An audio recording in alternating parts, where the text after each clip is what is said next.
Alright, what's up everybody? I'm Pedro and welcome back to my channel. So today we're going to be talking about a topic that is very near and dear to my heart, and that is credit cards. How to use them, how to get started with them, and what benefits you can reap from them. So if this is something that interests you or you're looking forward to learning more about, please make sure to like the video and subscribe. I'm really excited to bring out a lot more personal finance type content in the near future, since I just enjoy so much learning about personal finance. Now I want you to imagine this scenario. You work a full-time or a part-time job and you get your check directly deposited into your checking account, or you get a paper check and you deposit it yourself at your bank. Now what do you do after that? You probably go out and you buy some items such as groceries or clothes, and you pay for it using your debit card. But what happens after you pay for those items? Absolutely nothing. You don't get any money back and you don't get any incentives for having paid for those items using your own money. And that's super boring. Which brings us to the very first benefit of using credit cards, which is the credit card reward system. So in terms of credit card rewards, there are three basic types. There are sign-up bonuses, there are rewards points, and there are cashback rewards.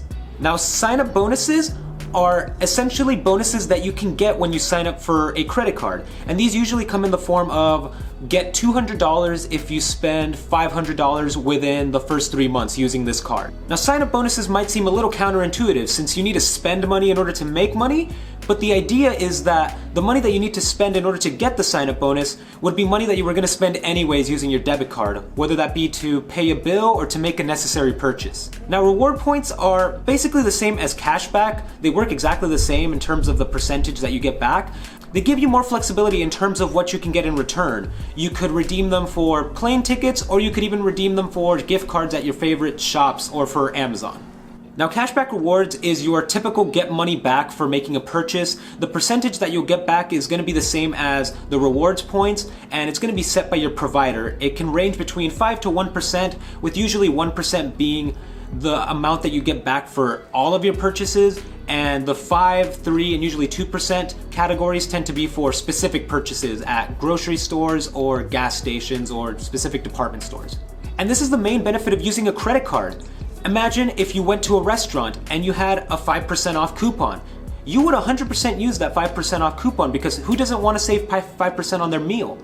Now it's the same thing with a credit card. If the credit card gives you a 3% cash back, you're going to pay for your meal using your credit card. You have the money in your debit card already, so you use that to pay off the credit card, but now you get 3% cash back that you weren't going to get in the first place if you hadn't paid with your credit card. So now we talked about the benefits of using a credit card and what it can give to you, but how can you get your hands on a brand new credit card? So you're gonna have to fill out an application, and the main things that you're gonna need are a US mailing address, your yearly income, and a checking or savings account. Now, if you're not 21, you're gonna need to be able to provide evidence that you can make the payments for your credit card, or get a co-signer to sign off on your credit card and essentially take on the burden of having to pay off your debt if you don't pay it off. Now, if you are 21, the latter three things that I laid out will be enough for you to fill out the application to get your credit card, but you'll just want to be careful in terms of the income, because you want to report an income that you can reasonably have access to. So like, if you're only making $30,000 a year, you don't want to lie and say that you make $100,000 a year just to get a higher credit limit, because that can ultimately backfire on you. Now, one of the huge benefits of using a credit card is that you will begin to build your credit history. And your credit and credit history are measured using your credit score. Now, what goes into building this credit score? There are quite a bit of criteria that go into it, but we're gonna focus on the two big ones that make up about 75% of the score. So the first criteria is gonna be making on-time payments. Now, if you have a balance on your credit card, you're gonna wanna make sure that you pay that before the due date. You can think of this as building trust between you and your credit provider. And we can imagine this in a different kind of scenario. Imagine you let your friend borrow $100 and you tell them to pay you back in a week, and they end up not paying you back. You're probably not going to trust them with your money ever again. The same idea goes for credit cards. If you don't pay off your debt, your credit score is going to go down, which is going to make it harder for you to borrow money, and ultimately you're even going to end up having to pay interest, which can be as high as like 24%. So if you owed $100, the 24% interest would make it so that you owed $124 instead. And that's not even including late fees or penalties that your credit card provider might add on top of that. The second criteria is your credit utilization percentage. So now imagine you have a $1,000 credit limit and you use $800 of it. Your credit utilization percentage for that card would be 80%. And while this isn't bad to spend $800 out of $1,000, what is bad is to have that debt for prolonged periods of time. And so if you're using a ton of your credit and you don't pay it down, you're essentially telling credit card providers that you are unable to pay off the money that you've borrowed. And this is gonna make them trust you less and not want to lend you more money, which would ultimately bring down your credit score. And so while I'm not saying that you shouldn't go out and make these big purchases, sometimes you really have to, and I would honestly recommend that you do it with your credit card so you get the cash back. You just gotta make sure that you're able to pay it off so that you're not negatively impacting your credit score. And a great way to keep your credit utilization percentage down is to do, like I said in the first tip, you gotta pay off your debt before the due date. And as long as you're doing that consistently, your credit utilization should stay low just by the sheer fact that you're paying off your debt consistently and on time. Now, we've already taken a look at a lot of the benefits of using a credit card, how to use it responsibly, and how to avoid lowering your credit score. But now we're gonna take a look at some of the things you should look out for when picking your first credit card.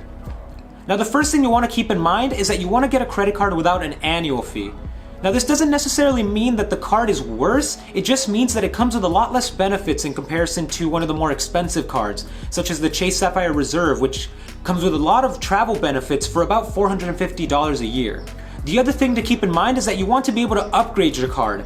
Now, all that this means is that the card provider you choose has to have other options for cards with more benefits, maybe sign-up bonuses that you'll be able to use later in the future and sign up for once you're done using the starter card. There are a lot of credit cards out there that are really good, but I found 3 that I believe are really good beginner cards and cards that you can benefit from a lot in the future. So for students, the Discover It Student Cashback is a fantastic card if you're looking to get your first credit card. Already right off the bat, it doesn't come with an annual fee, so we're on the right track.